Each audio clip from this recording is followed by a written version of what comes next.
દિલ્હીમાં જે પ્રમાણે ભારતીય જનતા પાર્ટીની જીત થઈ છે તેને લઈને આજે શહેરમાં 2 જગ્યાએ ભાજપ દ્વારા વિજય ઉત્સવ ઉજવવામાં આવ્યો।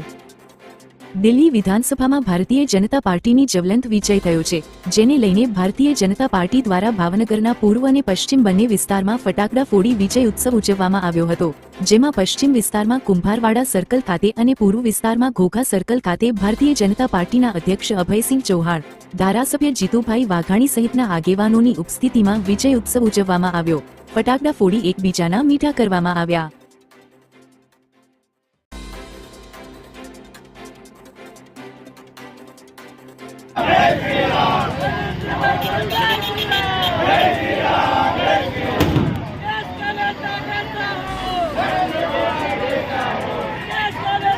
પત્રિકા સ્લીપ ગ્રુપ મીટિંગ મહિલા મોરચાની મીટિંગ આ બધું આપણે કરવાનું છે અને પોતાના બૂથમાંથી વધારે મતદાન થાય અને વધારે ભારતીય જનતા પાર્ટીની તરફેણમાં થાય એવી આજના દિવસે બધાને વિનંતી કરું છું। આપ સૌ ખૂબ સરસ રીતે જ્યારે પાર્ટીનો કાર્યક્રમ હોય કે ચૂંટણી હોય ત્યારે ખૂબ સારું કામ કર્યું છે, એટલે વિશેષ કંઈ કહેવું નથી, પણ આવતીકાલ અમરજીભાઈ, મહામંત્રી પાર્થભાઈ, કોર્પોરેટર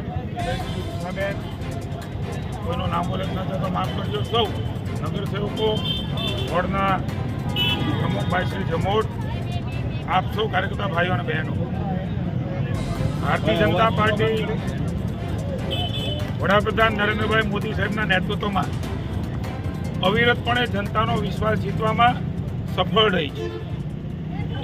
અશક્યને શક્ય બનાવવાનું કામ એ જનતાના આશીર્વાદથી મોદી સાહેબના નેતૃત્વમાં ભારતીય જનતા પાર્ટીને મળ્યું છે।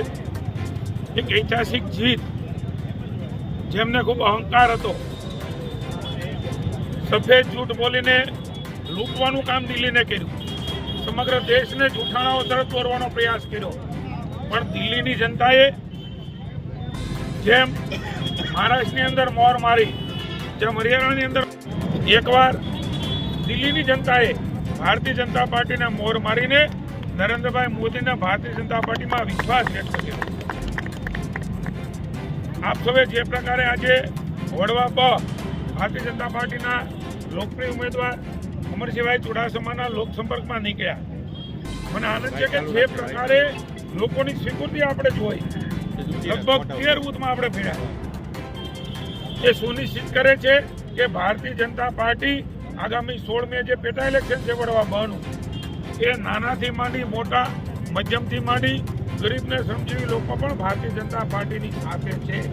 એક જબરદસ્ત લોકસંપર્ક માટે સૌ કાર્યકર્તાઓને અભિનંદન આપું છું। આ વિકાસની યાત્રામાં અમરસિંહભાઈ એ ખૂબ આગળ નીકળ્યા છે, ત્યારે કમળને જીતાડવા માટે દિવસ રાત મહેનત કરીને એક ઐતિહાસિક જીત તરફ આજે જે જીત દિલ્હીની મળી છે, એવી જીત અમરજીભાઈને અને ભાજપને આપવા માટે કટિબદ્ધતા સાથે આગળ વધીએ। સૌ દિલ્હીવાસીઓને, ગુજરાતની જનતાને આ એક ઐતિહાસિક જીત માટે દિલ્હીની વિધાનસભાની ખૂબ શુભેચ્છા। ભારત માતા કી જય, વંદે માતરમ।